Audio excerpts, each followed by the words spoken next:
माता सावित्रीबाई फुले जब मात्र 7 वर्ष की थी तब उनके हाथ एक इंग्लिश की किताब लगी, अंग्रेजी की बुक लगी और उसके पन्ने पलट रही। इतने में उन पर नजर उनके पिता की पड़ती है और वो उनके हाथ से किताब छीनकर खिड़की के बाहर फेंक देते हैं, क्योंकि उस समय महिलाओं के लिए पढ़ना लिखना पाप समझा जाता था। SC, ST, OBC के पुरुषों के लिए और सारी महिलाओं के लिए पढ़ने लिखने का कोई अधिकार नहीं था। और उनकी 9 वर्ष की अल्पायु में आप समझ सकती हैं कि 9 वर्ष की कितनी कम उम्र होती है। चूंकि उस समय बाल विवाह प्रचलित था, 9 वर्ष की उम्र में उनकी शादी हो जाती है। संजोग कहिए, उनका सौभाग्य कहिए कि उनकी शादी ज्योतिबा फुले से हुई। और जब शादी होती है तो ये इच्छा को वो ज्योतिबा फुले के सामने रखती। और जब ज्योतिबा फुले खेतों में काम कर रहे होते हैं तो जब खाना लेके माता सावित्रीबाई फुले जाती हैं खेतों में तो अपने साथ वो किताब भी रख कर ले जाती। किताब रख कर ले जाती हैं तो ज्योतिबा फुले वहाँ उनको कुछ टास्क दिए होते हैं, वो कहते हैं उन्हें पढ़ाने लगते हैं। जब घर से बाहर वो खेतों में उनको पढ़ाते हैं,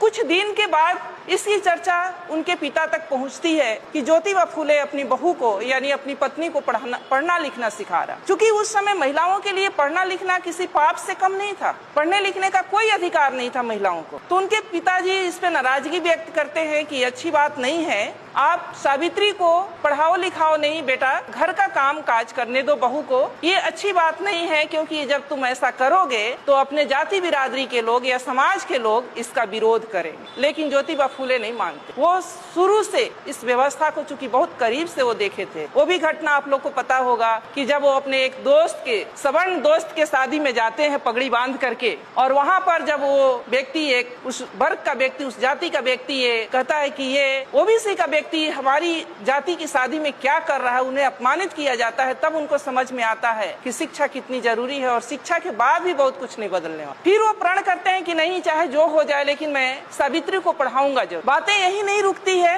एक दिन उनके पिता उनके सामने एक शर्त रखते हैं कि या तो बहू को यानी सावित्री को पढ़ाना लिखाना छोड़ दो या तो मेरा घर छोड़ दो। उस समय सावित्री बाई भी हक्के बक्के रह जाती हैं कि पिता समान ससुर 2 तरह की शर्त रख दिए, या तो मैं पढ़ना लिखना छोड़ दूं या पति के साथ मैं घर को छोड़ दूं। ज्योतिबा फुले कहते हैं कि डरने की बात नहीं है, हम पढ़ना लिखना नहीं छोड़ेंगे, तुम्हें पढ़ना लिखना है और हम पिता का घर छोड़ेंगे। उस समय बिना झिझक बिना कुछ लिए वो अपने माता पिता का घर ज्योतिबा माता सावित्रीबाई फुले के साथ छोड़कर घर से निकल जाते।